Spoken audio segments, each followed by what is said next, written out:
আমি এখানে কচুর শাকের রেসিপি করব। তো তার জন্য কচুর শাক কুটে ধুয়ে পরিষ্কার করে লবণ দিয়ে সেদ্ধ করে নিচ্ছি। এটা কিন্তু কালো কচু। সেদ্ধ করে লবণ পানি দিয়ে সেদ্ধ করে দেখো আমি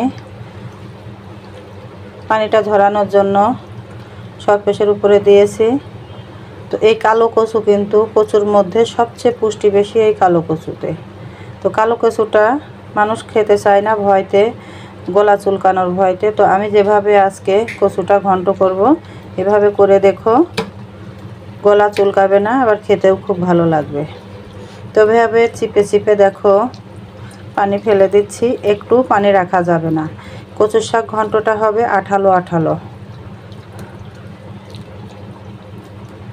তো দেখো উলট পালট করে আমি পানিটা চিপে নেব, কারণ এই কচুর শাকে পানি থাকলেই কিন্তু গলা চুলকাবে। তো তার জন্য আমি সম্পূর্ণ পানি ফেলে দিব। তো বন্ধুরা দেখো আজকে আমি আর একটা রেসিপি করছি। তো তার জন্য ফ্রাই প্যানের মধ্যে বেশি করে সয়াবিন তেল দিয়ে দিয়েছি। বেশি করে সয়াবিন তেল দিয়ে জিরা দিয়েছি একটু। জিরা দিলে খাবারের ফ্লেভারটা ভালো লাগে। তো আমি এখানে কাঁচা জিরে দিয়ে দিলাম। দেখো কাঁচা জিরাটা ফ্লেভার বেরোনোর পরে এখানে পেঁয়াজ রসুন কুচি করে কেটে ধুয়ে পরিষ্কার করে রেখেছিলাম, সেটা দিয়ে লাল করে ভেজে নেব। কাঁচামরিচও দিয়ে দিচ্ছি। কাঁচামরিচটা কিন্তু বেশিই দিতে হবে,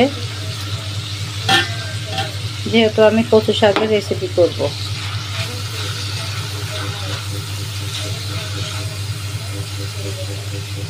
এটা একটু লাল করে ভেজে নিব।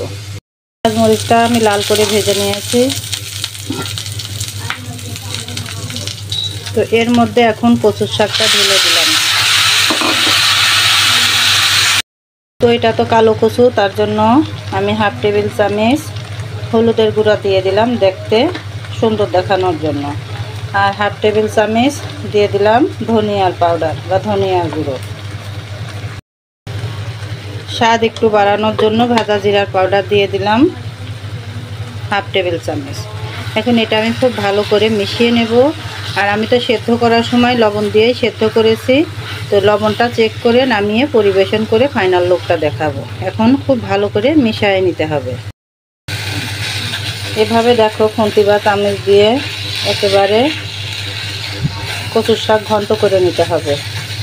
খুব ভালো করে পেঁয়াজ রসুন এবং কাঁচামরিচের সঙ্গে মিশিয়ে দিতে হবে। তো দেখো ঠিক এইভাবে কিন্তু আঠা আঠা ভাবটা যখন চলে আসবে তখন মনে করবে কচুর শাক হয়ে গেছে। আর এখানে কিন্তু আমি হাফ টেবিল চামচ মরিচের গুঁড়া ব্যবহার করেছি। আর যখন কচুর শাকটা তেলের উপরে দিয়েছিলাম তারপরে সামান্য পানি দিয়েছিলাম। সামান্য পানি দেওয়ার কারণ এই মশলার সঙ্গে কচুর শাকটা যাতে খুব ভালোভাবে মিশে যায়। তো দেখো এইভাবে আঠা আঠা করে আঠালো ভাব করে কচুর শাক ঘন্ট করে খেলে তোমাদের জীবনে কখনো গলাও চুলকাবে না, আবার খাওয়ার সময় লেবুও লাগবে না। আমরা তো সাধারণত কচুর শাক তো খুব ভয়ে খাই, লেবু নিয়ে খাই। তো আমি এই খাবারটা খেয়ে দেখেছি, চেখে দেখেছি, এক চুল পরিমাণ গলা চুলকায় নেই। তো তোমাদের যদি ভালো লাগে তো এভাবে একদিন ট্রাই করে দেখতে পারো। আমি নামিয়ে পরিবেশন করে দেখাচ্ছি। তো বন্ধুরা দেখো টাইমটা যদি একটু বেশি লাগে খেতে কিন্তু খুবই ভালো লাগে। তো এইভাবে আঠালো করে একদিন কচু শাক ঘন্ট ট্রাই করে দেখতে পারো।